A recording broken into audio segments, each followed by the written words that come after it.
laut selatan malam itu bergemuruh. Ombak menggulung tinggi, seolah ingin menelan apapun yang berani mengarungi jalurnya. Di tengah samudera luas, sebuah kapal motor kecil terlihat ringkih, dihantam angin yang berhembus seperti deru makhluk buas. Di atas kapal itu, 7 orang anak muda menumpang perjalanan menuju kota seberang. Mereka tidak saling mengenal dekat, hanya kebetulan berada di kapal yang sama. Ada Nadira, seorang mahasiswi yang berani. Bagas, lelaki keras kepala dengan tatapan sinis. Salsa, gadis lincah yang mudah panik. Rio, sosok tenang yang jarang bicara. Maya, berhati lembut tapi mudah ketakutan. Arman, lelaki humoris yang tak pernah serius. Serta Hendra, kapten kapal yang sudah lama mengarungi lautan. Hujan turun deras. Petir menyambar, menyinari wajah-wajah yang pucat. Kapal bergoyang hebat, hingga teriakan bercampur dengan suara kayu retak. Nadira menggenggam lengan Salsa erat-erat. "Kita akan baik-baik saja kan?" tanyanya dengan suara bergetar. Namun sebelum sempat ada jawaban, gelombang setinggi pohon kelapa menghantam. Cahaya terakhir yang mereka lihat hanyalah kilatan petir, sebelum segalanya menjadi gelap. Ketika Nadira membuka mata, ia mendapati dirinya tergeletak di pasir basah. Napasnya tersengal, tubuhnya penuh pasir dan air asin. Di sekelilingnya, beberapa wajah lain juga mulai siuman. Mereka selamat, entah bagaimana caranya. Kapal tak terlihat, hanya serpihan papan terdampar di bibir pantai. Mereka mendapati diri di sebuah pulau asing. Pasirnya hitam, seperti abu yang terbakar. Pohon-pohon kelapa tumbuh berderet, namun di baliknya tampak hutan lebat dengan aroma lembab menusuk hidung. Burung tak berkicau, serangga tak bersuara, sunyi terlalu pekat, seolah seluruh kehidupan enggan tinggal di sana. "Pulau apa ini?" bisik Rio. Matanya menyipit menatap ke arah hutan. Tak ada yang tahu. Hendra, yang paling berpengalaman, juga tak mengenali bentuk daratan ini. "Pulau ini tidak pernah ada di peta," gumamnya lirih, seolah berbicara pada dirinya sendiri. Mereka berusaha menenangkan diri, berpikir pulau itu bisa ditinggali sementara sampai bantuan datang. Namun sejak pertama kali menapakkan kaki di pasir hitam itu, perasaan ganjil mulai menguasai hati. Seperti ada banyak mata yang mengintai dari balik pepohonan. Seperti bisikan halus yang nyaris tak terdengar, tapi jelas memanggil salah satu dari mereka. Dan malam belum juga tiba. Matahari sore memantulkan cahaya merah di cakrawala. Namun bukannya hangat, cahaya itu justru terasa dingin menusuk. Nadira duduk di atas pasir hitam, mencoba menenangkan jantungnya yang masih berdebar cepat. Kapal mereka telah lenyap, hanyut bersama gelombang. Kini hanya ada pulau asing dengan keheningan yang tak wajar. Salsa menangis lirih, memeluk lututnya. "Aku nggak mau mati di sini." Suaranya terputus-putus. Bagas yang sejak tadi berusaha keras menahan panik, akhirnya berdiri dengan kasar. "Menangis nggak akan bikin kita keluar dari sini. Kita harus cari tempat berteduh sebelum malam turun." Hendra mengangguk pelan. Wajahnya tampak lebih tua dari sebelumnya. Di balik hutan itu mungkin ada aliran air atau pondok nelayan. "Kita harus coba." Mereka berjalan menyusuri tepian pantai, melewati batang pohon kelapa yang meliuk seperti bayangan monster di senja redup. Angin laut berhembus, namun membawa aroma asing, semacam bau anyir bercampur tanah basah. Nadira beberapa kali menoleh ke belakang. Entah mengapa ia merasa ada yang mengikuti. Tak lama, Rio berhenti mendadak. "Lihat," katanya pendek. Semua menunduk. Di pasir basah, jelas terlihat jejak kaki. Tapi yang membuat bulu kuduk meremang, jejak itu tidak datang dari arah laut, melainkan menuju keluar dari hutan, lalu berhenti tepat di hadapan mereka.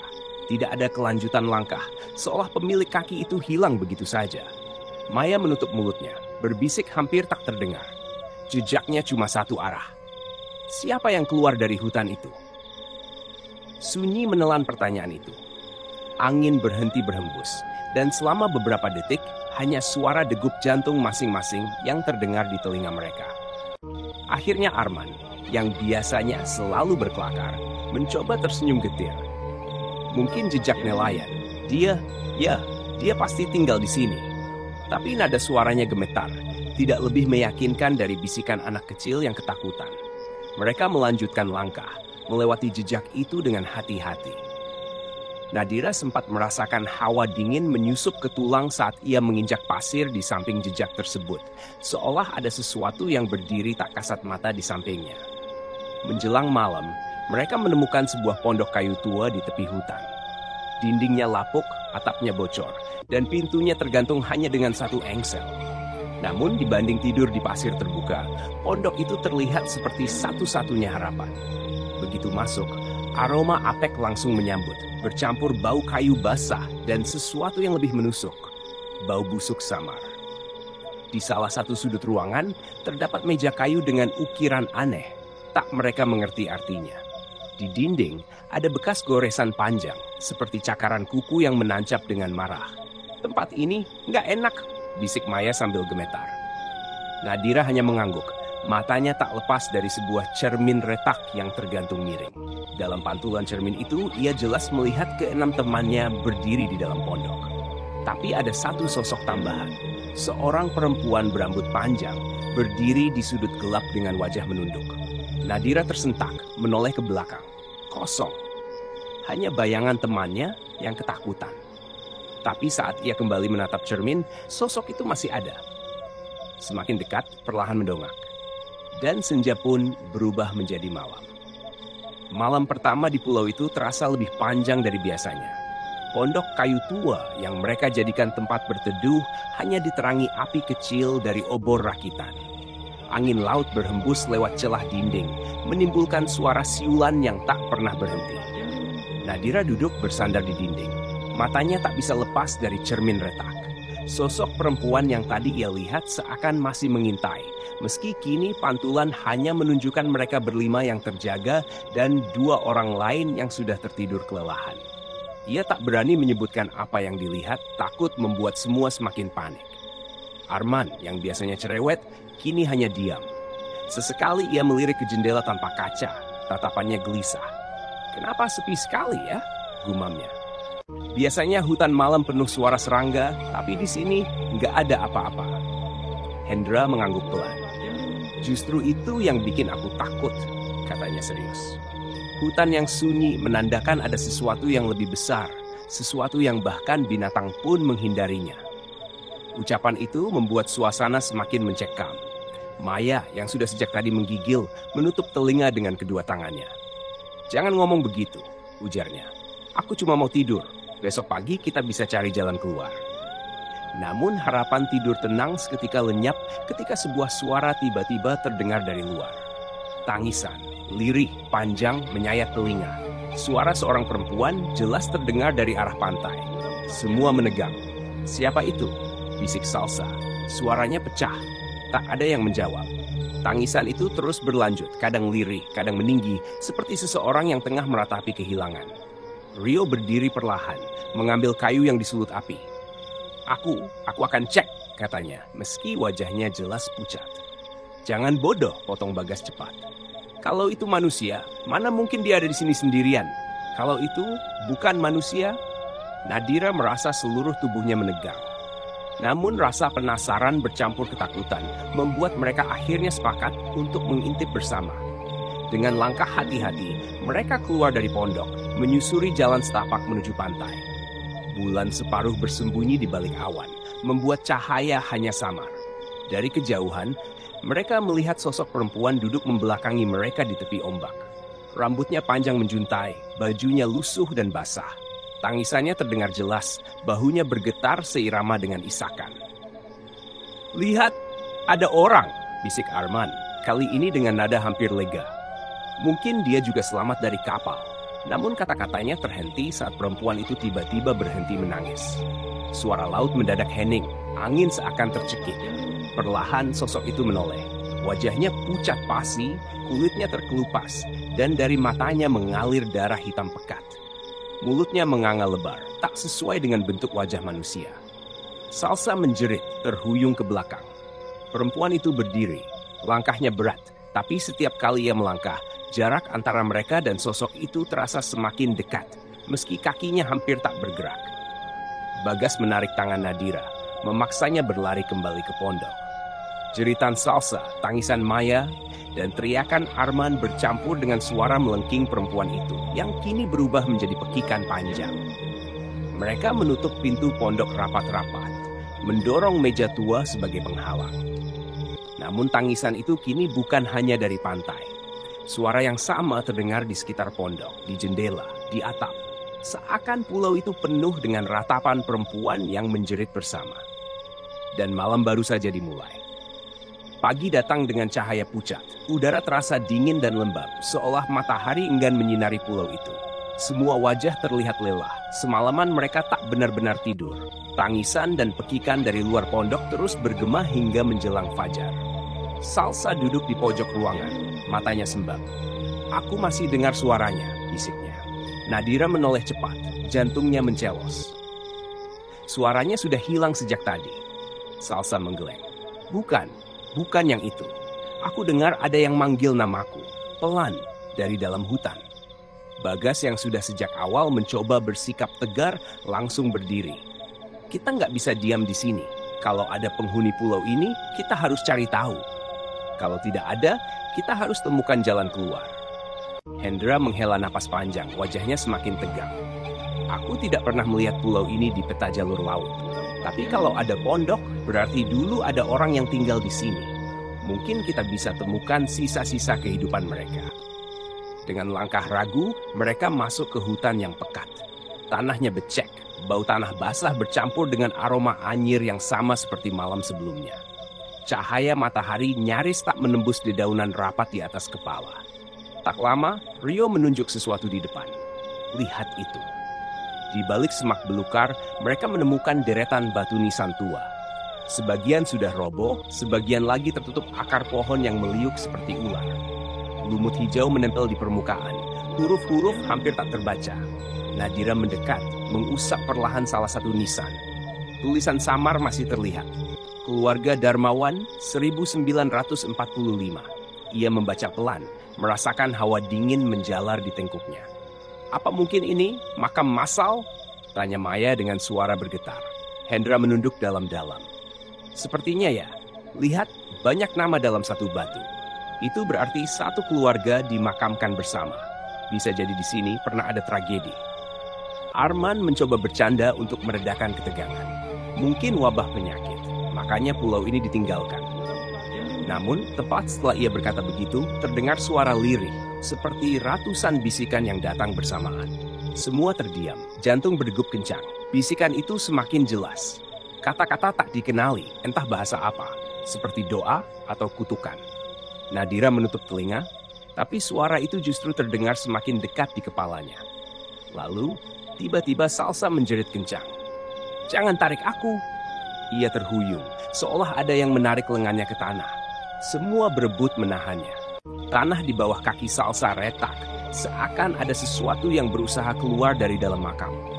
Dari celah tanah yang terbuka, muncul aroma busuk menusuk hidung, seperti bau bangkai yang sudah lama membusuk. Rio cepat-cepat menarik Salsa menjauh, sementara Bagas menendang tanah retak itu agar kembali menutup. Perlahan suara bisikan mereda, hanya menyisakan suara napas terengah mereka. "Aku bilang kita harus keluar dari sini," jerit Maya, matanya penuh ketakutan. "Pulau ini bukan tempat untuk manusia." Hendra menatap ke arah nisan-nisan yang berbaris tak beraturan. Wajahnya pucat, matanya berkaca-kaca. "Sekarang aku ingat, pernah ada cerita lama di kalangan pelaut. Tentang sebuah pulau terkutuk yang menelan siapapun yang terdampar di sana. Pulau ini, sepertinya pulau itu." Sunyi kembali menyelimuti mereka. Namun dari arah dalam hutan, samar-samar terdengar suara tawa perempuan, panjang, melengking, dan menusuk telinga. Langkah mereka meninggalkan makam terasa berat. Hutan di sekeliling seolah menutup diri, akar-akar menjalar di tanah seperti tangan yang siap menjerat. Matahari makin condong, sinarnya nyaris tak mampu menembus pepohonan yang saling berpelukan. "Sudah cukup, kita kembali ke pondok," kata Hendra, suaranya tegas meski nadanya penuh kecemasan. Namun ketika mereka tiba kembali di pinggir pantai, suasana jadi lebih aneh. Ombak seakan berhenti bergulung, hanya gerakan kecil yang memecah permukaan air. Udara lebih dingin dan langit berubah kelabu. Arman mencoba tertawa hambar. Kayaknya pulau ini sengaja bikin kita nggak nyaman, biar cepat gila. Ia menepuk bahu Rio, namun Rio hanya menatap kosong ke arah laut, seolah ada sesuatu yang ia lihat. "Rio?" panggil Nadira hati-hati. Tapi Rio tidak menjawab. Ia melangkah perlahan ke arah ombak, seperti orang berjalan dalam tidur. "Hei, jangan jauh-jauh!" teriak Bagas sambil mengejar. Namun saat mereka semua menoleh kembali, sosok Rio sudah tidak ada. Hanya buih ombak yang menghilang di telan laut. Tak ada teriakan, tak ada percikan air. Seakan laut menelan tubuhnya begitu saja tanpa jejak. Salsa langsung histeris. Dia ditarik. "Aku lihat ada tangan keluar dari air." "Tangan apa?" bentak Bagas. Wajahnya pucat. "Aku nggak bohong, tangan hitam. Mereka narik dia ke bawah." Nadira memeluk Salsa, mencoba menenangkannya. Namun dalam hati ia tahu, apapun yang terjadi pada Rio bukan hal biasa. Maya berjongkok di pasir, tangisnya pecah. "Kenapa kita dibawa ke sini? Kenapa kita?" Tak ada yang menjawab. Bahkan Hendra, yang biasanya terlihat paling kuat, kini hanya terdiam. Wajahnya menua beberapa tahun dalam hitungan detik. Mereka akhirnya kembali ke pondok tanpa Rio. Di dalam, suasana semakin menyesakkan. Cermin retak di dinding kini memantulkan bayangan lebih dari yang seharusnya. Nadira menatapnya sekilas dan hampir menjerit. Ia melihat Rio berdiri di belakang mereka, basah kuyup, matanya kosong, bibirnya bergerak-gerak seperti berbisik. Tapi ketika ia berkedip, pantulan itu lenyap. Malam turun lagi, lebih cepat dari biasanya. Angin menderu, menggetarkan dinding rapuh pondok. Dari kejauhan terdengar suara yang sudah mereka kenal. Tangisan perempuan. Namun kali ini, tangisan itu disertai tawa lirih. Seolah arwah yang sama kini mengejek mereka. Tiba-tiba pintu pondok berderit, meski sudah ditahan dengan meja. Semua menjerit, menekan meja lebih kuat. Suara ketukan dari luar terdengar perlahan, ritmis, seperti seseorang sedang mengetuk dengan jari panjang. "Tok, tok, tok." "Rio." Suara dari luar memanggil pelan. Lembut namun jelas bukan suara manusia. Nadira merinding dari kepala sampai kaki. Itu memang suara Rio, tapi basah, serak, dan menggema seperti berasal dari dalam sumur. "Bukakan, aku kedinginan." Salsa menutup telinga dan berteriak histeris. Arman hampir melompat ke pintu, tapi Bagas menahannya keras-keras. "Itu bukan Rio. Kau mau mati?"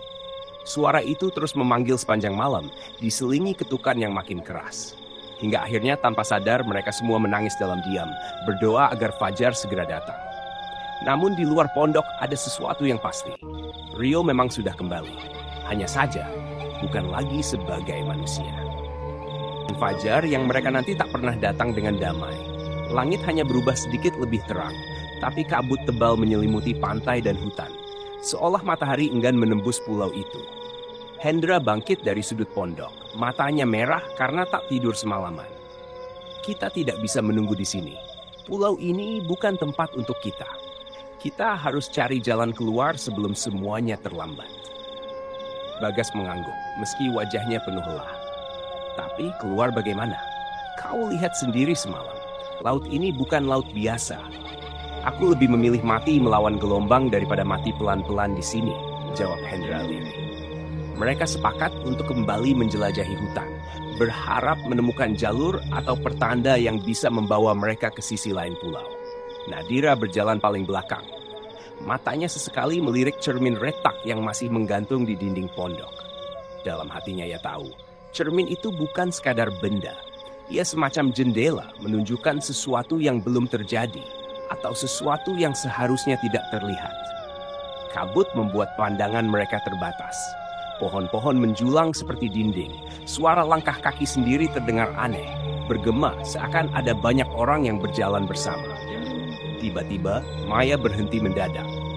"Kalian dengar itu?" bisiknya. Semua terdiam. Dari dalam kabut terdengar suara anak kecil tertawa. Bening, riang, namun membuat darah membeku. "Tidak mungkin ada anak kecil di sini," desis Nadira. Sebelum ada yang sempat menahan, Salsa melangkah cepat. Wajahnya berubah penuh harapan. "Itu suara adikku, aku dengar. Dia ada di sini." "Mundur, Salsa!" teriak Bagas, mencoba menariknya. Tapi Salsa berlari menembus kabut, suaranya menjauh. Mereka mengejar, namun kabut semakin tebal, membuat jarak terasa tak beraturan.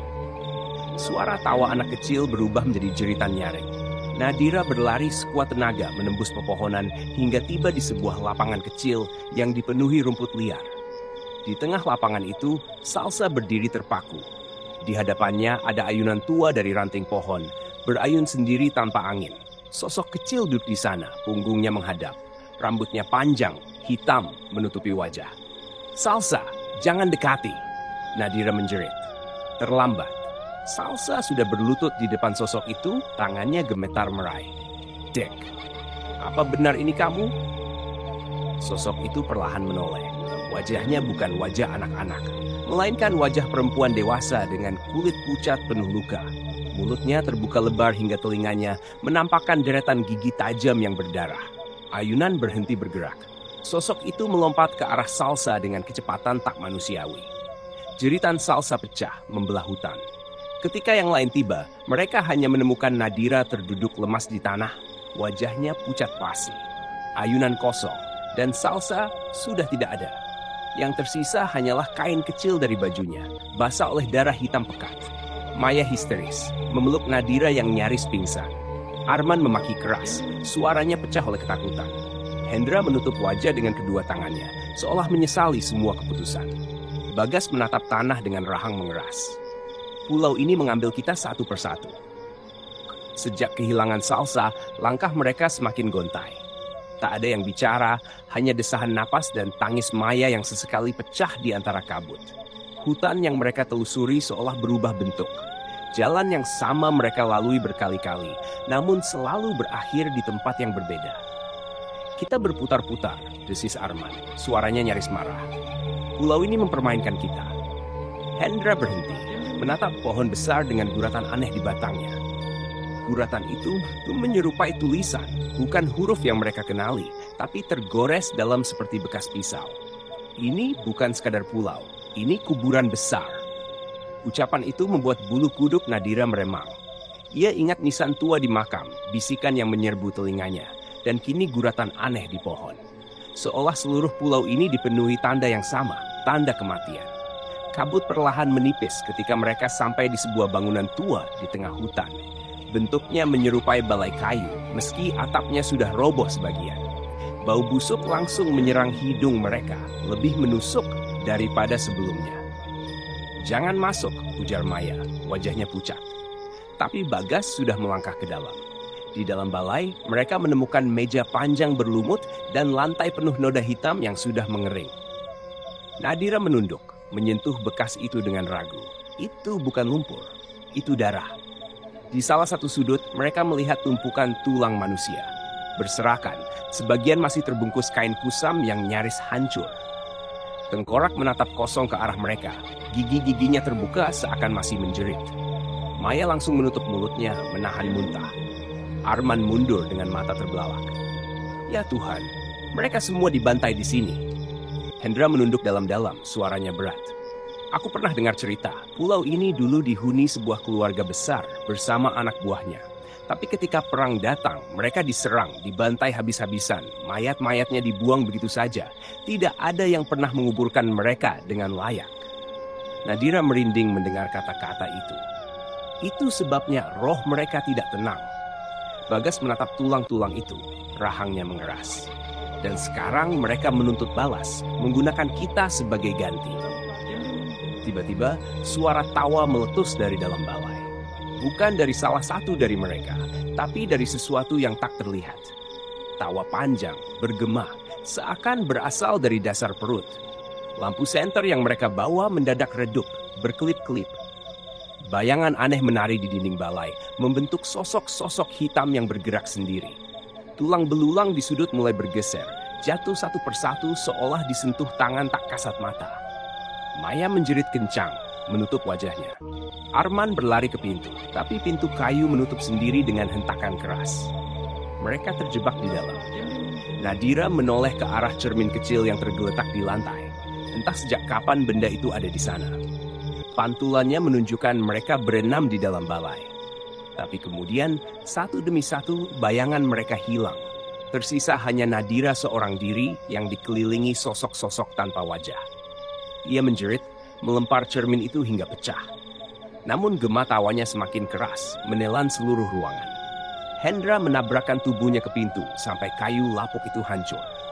Mereka berhamburan keluar, berlari menembus kabut, tak peduli kemana. Tapi di belakang mereka, tawa itu terus mengejar. Pulau itu sudah menunjukkan wajah aslinya, bukan sekadar tanah dan pohon, melainkan rahang raksasa yang siap menelan siapapun yang masuk. Malam ketiga datang tanpa peringatan. Langit gelap pekat, seolah bulan dan bintang enggan menatap pulau itu. Kabut kembali turun, menelan hutan, pantai, dan segala harapan yang tersisa. Mereka berlima tersisa, Nadira, Bagas, Maya, Arman, dan Hendra. Tubuh lelah, pikiran hampir runtuh. Setiap langkah seperti menyeret rantai tak kasat mata. Kita tidak bisa menyerah, kata Hendra. Meski suaranya lemah, selalu ada jalan keluar. Arman tertawa hambar, suaranya pecah. Jalan keluar? Pulau ini nggak punya jalan keluar. Kau nggak lihat? Laut menelan Rio, hutan mengambil Salsa. Besok siapa lagi? Maya langsung menangis keras, tangannya menutupi wajah. Aku tidak mau mati di sini, teriaknya. Nadira berusaha memeluknya, tapi dalam hatinya ia tahu Arman benar. Pulau ini memang menuntut nyawa. Tiba-tiba tanah bergetar halus. Dari arah hutan, suara langkah kaki ramai terdengar, seperti pasukan besar bergerak mendekat. Bagas menajamkan mata, jantungnya berdetak kencang. Itu orang-orang. Kabut menyingkap sedikit, memperlihatkan bayangan puluhan sosok berjalan. Mereka mengenakan pakaian lusuh, tubuhnya rusak, sebagian tanpa kepala. Wajah mereka kosong, mata hitam berlubang, mulut menganga dengan jeritan yang tak bersuara. Lari! Teriak Hendra. Mereka berlari menuju pantai. Ombak mengamuk. Namun di kejauhan tampak cahaya kapal. Harapan kecil menyala di dada mereka. Kapal, kita selamat, jerit Arman penuh histeria. Dengan panik mereka menyalakan obor dari sisa kayu kering, melambaikan tinggi-tinggi. Cahaya kapal semakin dekat. Namun sesuatu aneh terlihat. Kapal itu tidak bergerak di atas air, melainkan melayang sedikit di atas permukaan, buram seperti bayangan. Bukan kapal manusia, bisik Nadira, wajahnya pucat. Bayangan kapal itu berhenti di tepi pantai. Dari dalam, terdengar suara gamelan lirih, bercampur tangisan dan tawa. Puluhan sosok hitam turun, bergabung dengan arwah yang mengepung dari hutan. Mereka semua kini terjebak di tengah lingkaran makhluk gaib. Hendra meraih tangan Nadira dan berbisik. Kalau aku bisa tahan mereka, kau harus lari. Jangan berhenti sampai kau temukan jalan keluar. Nadira menggeleng. Air matanya jatuh. Tidak ada jalan keluar, Hendra. Kita semua sudah jadi bagian dari pulau ini. Arman berteriak keras, mencoba menerobos lingkaran, tapi tubuhnya langsung diraih sosok-sosok tanpa wajah. Jeritannya menggema, lalu hilang dalam sekejap, seolah ditelan udara. Maya berlutut, tubuhnya gemetar. Sosok perempuan berambut panjang mendekat dari arah laut. Wajahnya pucat, mata hitam, mulutnya tersenyum lebar. Tangannya menyentuh kepala Maya, dan seketika Maya ambruk, tubuhnya kaku tak bergerak. Bagas melawan sekuat tenaga, tapi tubuhnya ditarik ke dalam pasir hitam. Nadira hanya bisa menjerit melihat sahabatnya ditelan tanah hidup-hidup. Hendra berdiri terakhir, tubuhnya gemetar tapi matanya menantang. Ambil aku, tapi lepaskan dia, teriaknya sambil menunjuk Nadira. Namun sosok-sosok itu hanya menertawakan, tawa tanpa suara yang mengiris telinga. Nadira merasakan dunia berputar. Tanah di bawahnya retak, udara di sekeliling menjerit. Sosok perempuan itu mendekat, wajahnya makin jelas.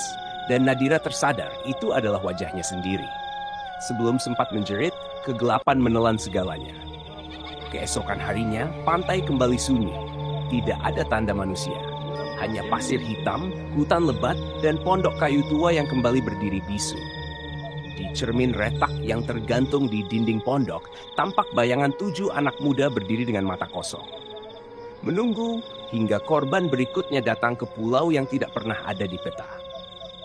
Bertahun-tahun setelah peristiwa itu, nelayan di pesisir sering melaporkan hal aneh. Ada malam-malam tertentu ketika kabut tebal turun, dan di kejauhan tampak siluet sebuah pulau kecil yang sebelumnya tak pernah ada. Pulau itu hanya muncul sebentar, lalu menghilang begitu saja saat fajar menyingsing. Beberapa orang penasaran mencoba mendekat, namun tak pernah kembali. Hanya perahu mereka yang ditemukan terombang-ambing, kosong, seolah ditinggalkan terburu-buru. Di desa nelayan, cerita beredar tentang tawa dan jeritan yang terdengar dari tengah laut. Ada pula kisah tentang cahaya obor yang melambai-lambai, seakan meminta pertolongan. Namun, siapapun yang mendekat, konon akan ditarik oleh bayangan tangan-tangan dari dalam air. Seorang kakek tua, saksi hidup perang di masa lalu, pernah berkata dengan suara bergetar, "Pulau itu bukan daratan, pulau itu kuburan. Selama roh mereka tak pernah diistirahatkan, pulau itu akan terus mencari jiwa baru. Anak muda, orang tua, siapa saja akan jadi bagian dari mereka." Dan sejak saat itu, nelayan menamai tempat itu dengan satu sebutan yang tak pernah terucap keras kecuali dengan rasa takut, Pulau Hantu.